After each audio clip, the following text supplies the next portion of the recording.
From London to New York, from Tokyo to Singapore, from Beijing to Paris, all economic activities have been weakened by the sudden outbreak of Covid-19. This is not only a reminiscence of the Black Death that's sweeping the European continent in the middle of the 14th century, or the plague of 17th century London. It is feared that, like dominoes, Covid-19 will not only slow down the pace of the global economic recovery, but also destroy globalization.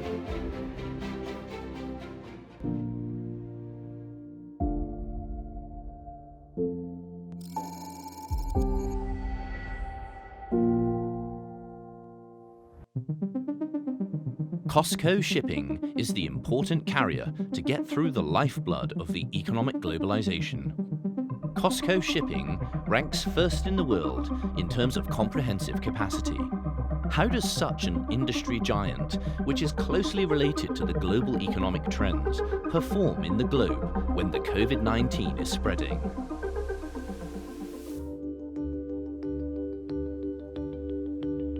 The coronavirus outbreak is certainly have some impact for the global economy and the shipping industry. I'm Wang Haimin. I'm Vice President of the Costco Shipping Corporation. I can show that about 1,300 vessels is sailing around the world now.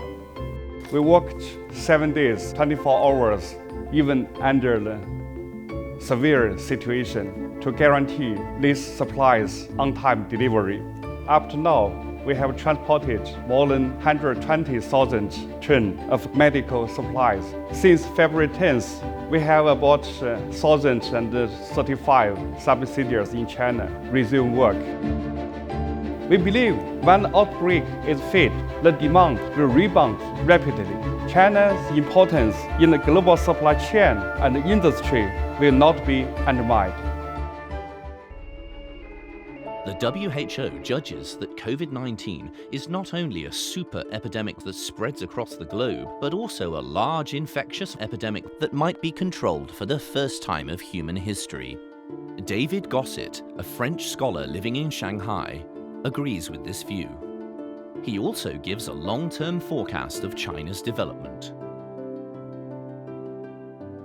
Of course, China has been facing a very, very severe crisis, but this crisis is not going to fundamentally change the course of history. The Chinese Renaissance is here to stay, and it is going to change the world.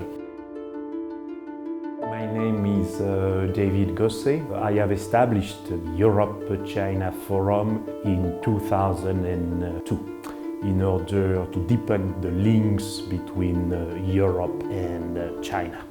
We have not only seen a resilient China because this coronavirus was a shock. The shock is being absorbed, and by the way, I expect a rapid recovery of the Chinese economy. And when you declare victory over such a crisis, you become stronger. This crisis will not affect the Chinese Renaissance. It might even accelerate the Chinese Renaissance. According to the statistics from the International Monetary Fund, China's contribution to global economic growth has exceeded 30%.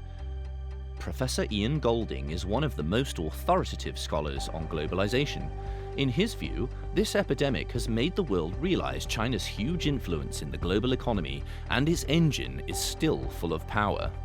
Very different to SARS in 2003, when China was only 3% of the world economy. Today, it's more like 18% of the world economy.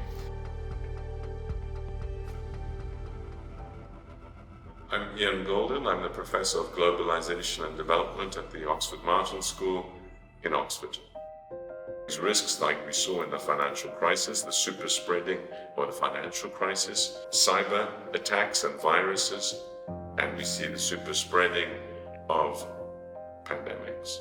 This is a necessary underbelly of globalization, what I call in my book the butterfly defect of globalization.